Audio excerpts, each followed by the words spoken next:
¿Qué tal, compañeros? Muy buenas tardes. El día de hoy vamos a exponer el capítulo 16 y último de este curso de Estadística 2 que lleva por título Series de tiempo y pronóstico. Bueno, en este capítulo los autores nos mencionan que las series de tiempo o temporales son una recopilación de datos registrados durante un periodo de tiempo, ya sea semanal, mensual, trimestral o diario. Y estas series nos reflejan un análisis de la historia, la cual puede ser utilizada para la toma de decisiones y planes actuales basados en la previsión a largo plazo. Por lo general, asume un patrón pasado para continuar en el futuro. Básicamente, toda serie de tiempo tiene 4 componentes. Tenemos la tendencia, conocida también como tendencia secular, la cual nos refleja una dirección suave de largo plazo de toda serie temporal. La variación cíclica será entonces el alza y caída de una serie de tiempo sobre periodos largos de más de un año. Y una variación estacional serán los patrones de cambio de una serie de tiempo dentro del mismo año que tiende a repetirse generalmente. Y finalmente tenemos la variación irregular, que se clasifica en dos, en episódica y residual. La episódica tiene que ver con la impredictibilidad, pero que es identificable. Y la variación residual, conocida como fluctuación de oportunidad, no es identificable. Como pueden ver ustedes en pantalla, tenemos unos ejemplos de dos series temporales, las cuales al correr en la regresión en función del tiempo, podemos linealizar ese comportamiento y detectar ese componente, el componente tendencia. En este otro, podemos ver que a lo largo de varios años, una serie puede tener fluctuaciones. Estas fluctuaciones se les conoce como ciclos cuando se dan precisamente a lo largo del tiempo. Entonces, cuando esté por arriba esa variación cíclica, estaremos hablando de un auge o de prosperidad, y cuando estemos por debajo de esa línea de tendencia, estaremos observando una depresión o recesión. Como bien se dijo, en el componente estacional tiene que ver con ese comportamiento que se da dentro de un periodo de un año, el cual generalmente es el mismo. Aquí, como podemos ver, tenemos el comportamiento que es más o menos el mismo a lo largo de todos los años y que se comporta de cierta manera en ciertos meses. La variación irregular, pues entonces será el tamaño de la diferencia entre la observación actual menos el valor obtenido de la regresión en el tiempo. Para poder suavizar toda serie de tiempo, hay una metodología muy conocida como promedios móviles, la cual se utiliza para suavizar las series temporales y de cierta manera poder reflejar su tendencia. Este es uno de los métodos más utilizados para poder también detectar esa fluctuación estacional.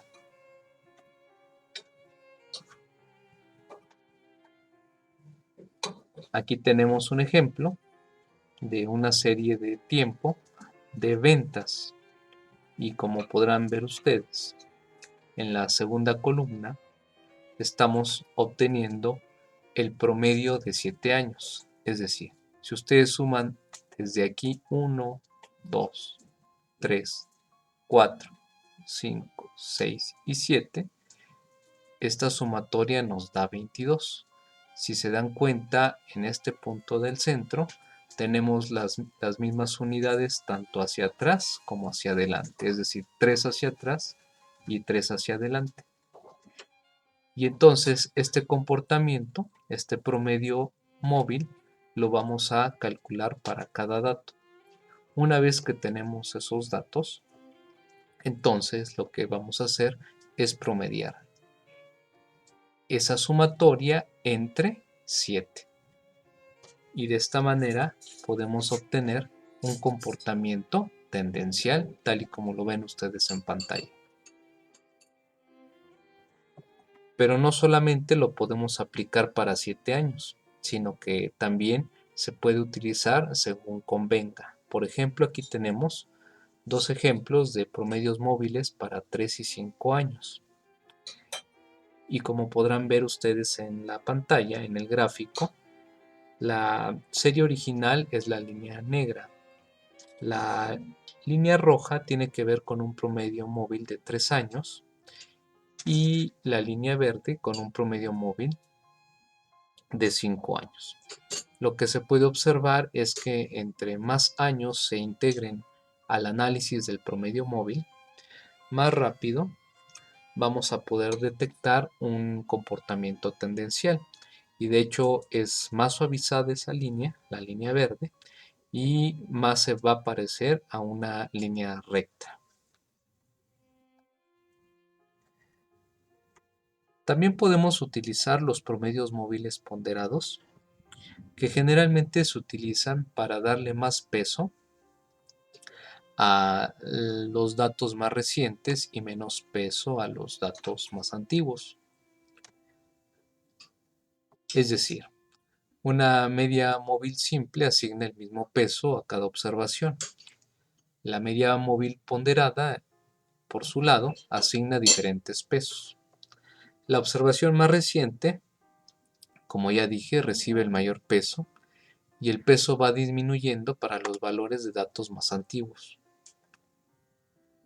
En cualquier caso, la suma de esos pesos o ponderaciones nos debe dar 1 o la unidad. Aquí tenemos una serie de tiempo de la asistencia de personas a cierto parque acuático y vamos a obtener un promedio móvil utilizando los siguientes ponderadores: punto 2, punto 3 y punto 5, donde punto 5 le vamos a otorgar al dato más reciente y punto 2 al dato más antiguo. Como ustedes pueden ver aquí en pantalla, estamos utilizando un promedio móvil de 3 años. Vean ustedes. Esta columna, la tercera columna, que es el promedio móvil ponderado, lo obtuvimos a partir de darle punto 2 al valor más lejano, punto 3 al que se acerca y punto 5 al que estamos analizando. Y así sería sucesivamente para cada uno de los datos. Al final podrán ver ustedes que solamente perdemos un valor y al final tenemos una serie ponderada con esta técnica de promedio móvil de 3 años. Al momento de graficarlo, podemos observar que el comportamiento de ese promedio móvil de 3 años es más suavizado.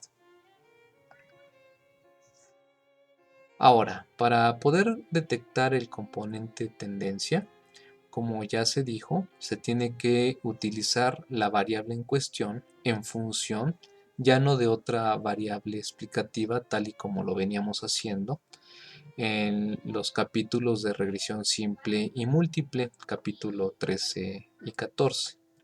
Ahora, en esta serie de tiempo, la variable explicativa es el tiempo.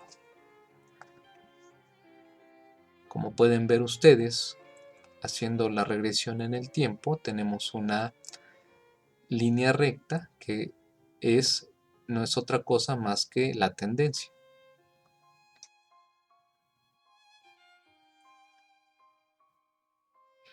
Y para ello pues se utiliza la misma metodología de mínimos cuadrados ordinarios. Como Como pueden ver, tenemos aquí la variable y la variable x sería el tiempo. Haciendo la regresión, entonces podemos obtener los coeficientes y a partir de esos coeficientes tenemos la y estimada y con esos valores de la y estimada podemos hacer nuestro gráfico para comparar las ventas originales para este caso más las ventas de tendenciales, ¿verdad? Es decir, son dos líneas rectas, es decir, tenemos aquí el gráfico de líneas negro y el gráfico rojo. La línea roja pues tiene que ver con la ecuación de regresión. Pero habrá ocasiones en las que se nos presenten algunos fenómenos que no necesariamente son lineales, desde el hecho de graficarlos inicialmente, es decir, las variables graficadas tal y como están, podremos darnos cuenta que a veces su comportamiento no es lineal. Por lo tanto, para poder aplicar el principio de linealización, tenemos que correr la regresión a partir de los logaritmos, es decir, sacarle logaritmos a la variable y aplicar el logaritmo del tiempo. Hacemos la regresión y, como podrán ver ustedes en el gráfico de abajo, la gráfica original de ventas, al hacer la regresión, vamos a obtener un comportamiento más lineal, tal y como lo podemos ver aquí en pantalla. Aquí tendríamos entonces estos coeficientes, pero no hay que perder de vista que tanto a la variable y como al tiempo se le sacaron logaritmos. Aquí tenemos los mismos coeficientes y entonces para poder sacar nuestros datos de la y estimada, pues simplemente vamos a ir sustituyendo con respecto al tiempo. Pero entonces el valor que obtenemos no quiere decir que va a ser el valor proyectado con la línea de regresión, sino que tenemos que hacer la conversión, es decir, sacar el antilogaritmo de ese dato mediante la siguiente técnica. Como utilizamos los logaritmos base 10, tendríamos que utilizar 10 elevado al valor que se obtuvo en la y estimada. Y este dato es el que nos va a facilitar linealizar el comportamiento de esas ventas, en este caso, que no son lineales. Independientemente de que hagamos lo anterior o le saquemos logaritmos, es posible también obtener el componente estacional.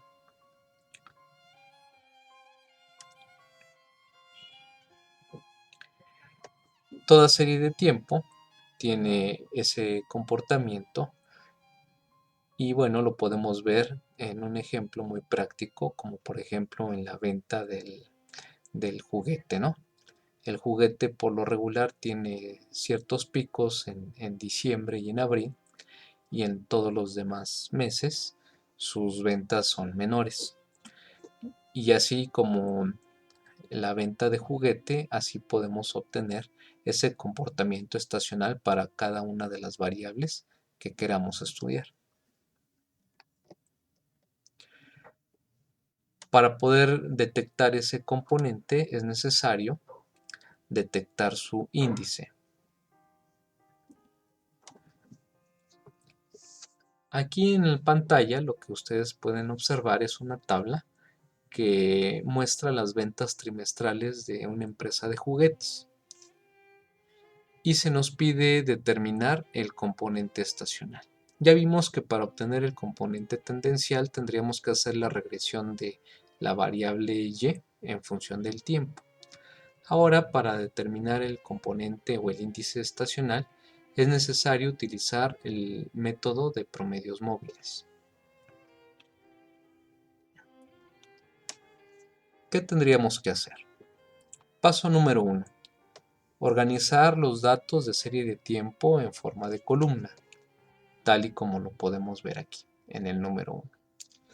Paso número 2. Hay que calcular los totales móviles de 4 trimestres, porque los datos se nos están presentando precisamente en trimestres. Y al ser 4 trimestres en el año, entonces tenemos que obtener el promedio móvil de 4. Es decir, si ustedes suman 6.7 más 4.6 más 10 más 12.7, nos va a dar 34, ¿verdad? Y una vez que tenemos cada uno de los datos calculados para esos datos de los trimestres, el siguiente paso sería calcular la columna 3. Es decir, hacer la división de 34 entre 4 y nos va a dar 8.5. Una vez que tenemos el promedio de esas sumatorias de esos trimestres, el siguiente paso sería el paso número 4, sería encontrar el promedio móvil centrado. Si se dan cuenta que ustedes estamos obteniendo el promedio de 8.5 más 8.450. Y ese dato lo vamos a poner justamente en el centro de esos promedios móviles de 4. A esta columna 4 entonces se le va a conocer como promedio móvil centrado.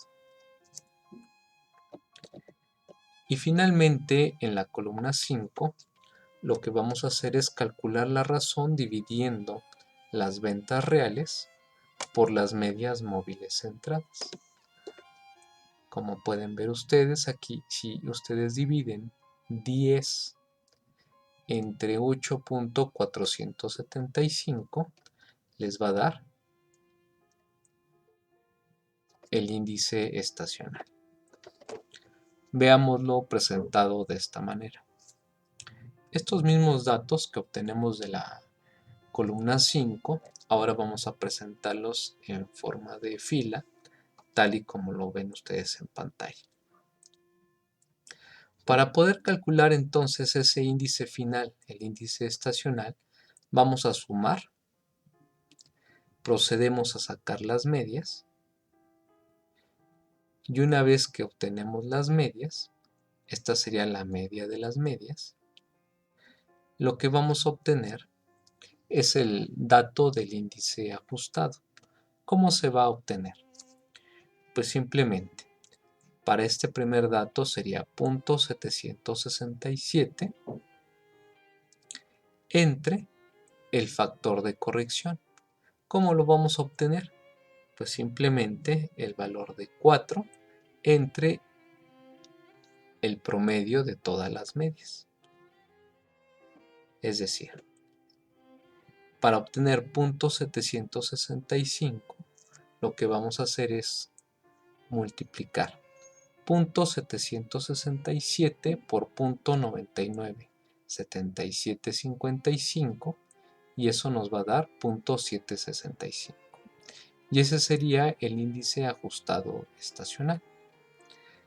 Al multiplicarlo por 100, aquí lo tendríamos en tanto por 1 y aquí en tanto por ciento. De tal manera que podemos observar que, por ejemplo,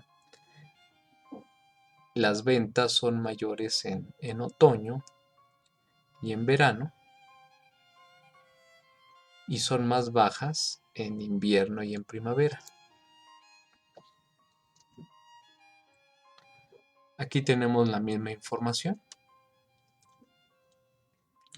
Y ahora, para poderle quitar el efecto estacional a la serie, lo que tendríamos es entonces lo siguiente.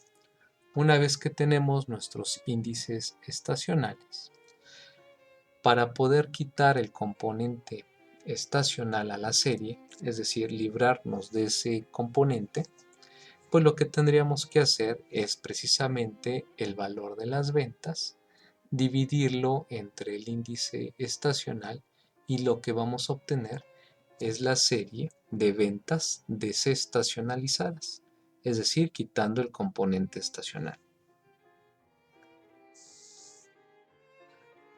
Si ustedes grafican tanto las ventas actuales como las ventas desestacionalizadas, lo que van a obtener es que aquí en la línea roja tenemos el componente estacional y en la línea negra tenemos un comportamiento más o menos lineal, al cual ya le hemos quitado el efecto estacional.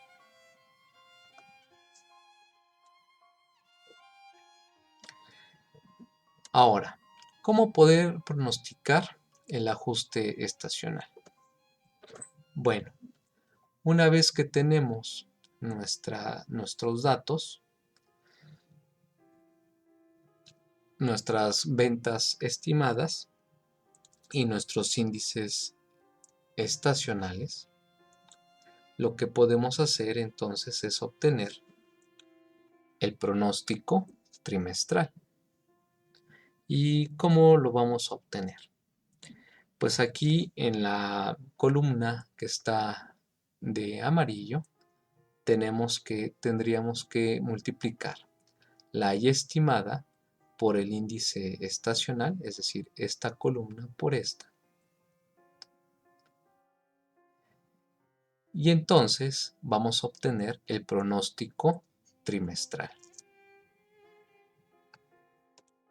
Ahora pasemos a cómo obtener esto en el Excel y con el software del eViews.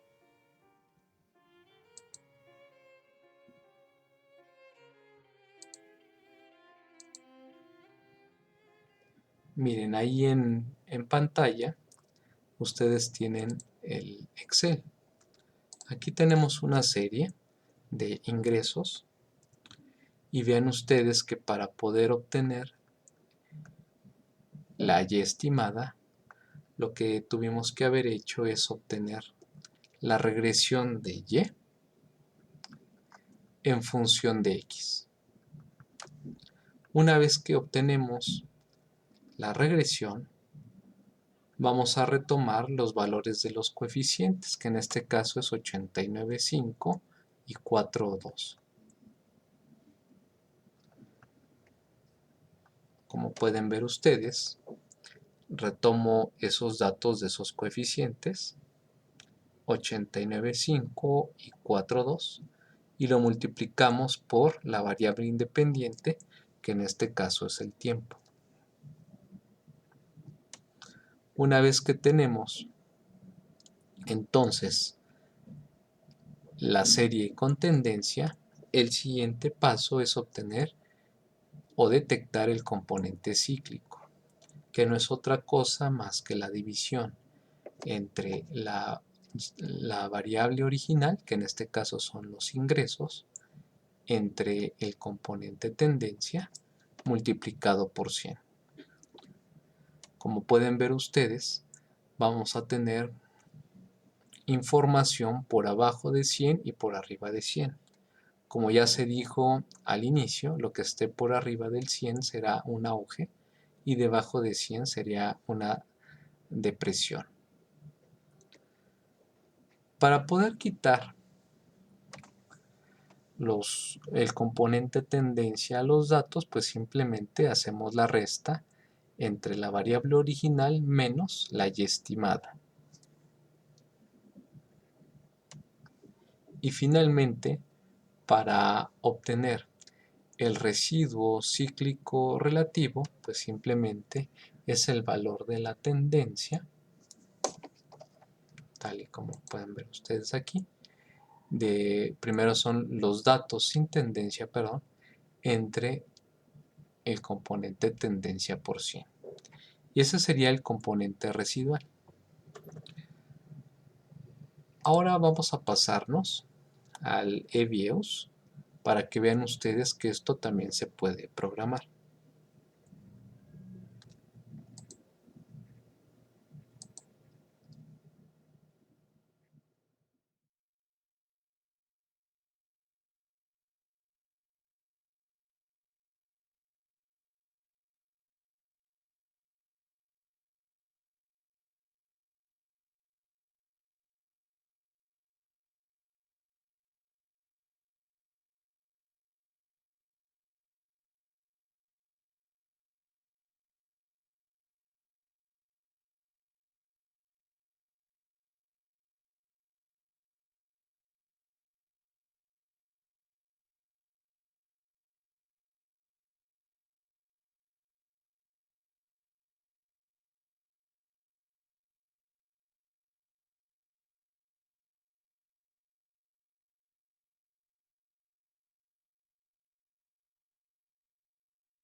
Y finalmente, la última parte tiene que ver con otro de los problemas de la regresión.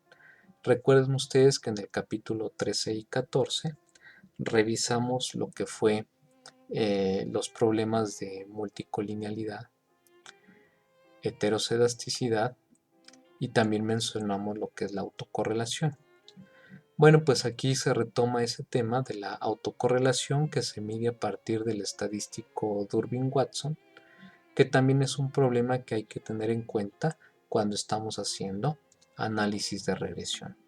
Y este problema es muy común cuando estamos haciendo análisis de series de tiempo.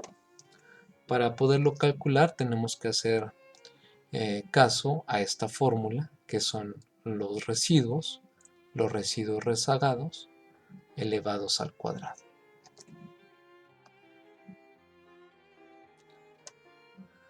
Según el dato que nos arroje ese estadístico, pues vamos a poder determinar si hay o no autocorrelación.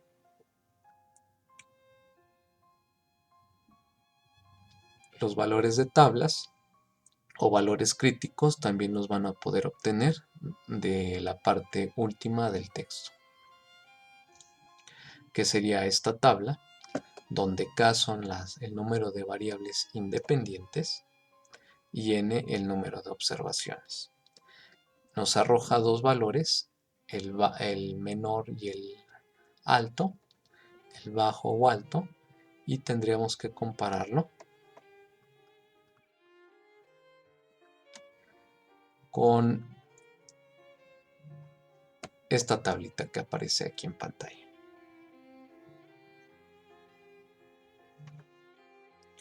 Tenemos aquí otro ejemplo de las ventas. Hacemos todo lo que ya hicimos, corremos la regresión en función del tiempo, nos salen esos coeficientes, el coeficiente de correlación y de determinación, y se concluye que hay una asociación positiva fuerte entre ambas variables. Para poder obtener o calcular el estadístico de Durbin-Watson tenemos que hacer lo siguiente. Tenemos que hacer la resta de la y original menos la y estimada, y esta sería la columna de los residuos. La columna de los residuos rezagados pues es simplemente este dato, lo vamos a repetir en la siguiente columna, pero en la parte de abajo. Para poder obtener la diferencia y después elevarla al cuadrado, pues sería entonces este dato actual menos el anterior elevado al cuadrado. Y finalmente esta columna sería este dato elevado al cuadrado. Una vez que tenemos estas dos sumatorias, las vamos a reutilizar para poderlas aplicar en el estadístico de Durbin-Watson. Al hacer el cálculo podemos ver que el valor calculado de Durbin-Watson es de 0.8522 y que al revisarlo con los valores críticos de tablas tenemos un rango de 1.2 en el bajo y 1.41 en el alto.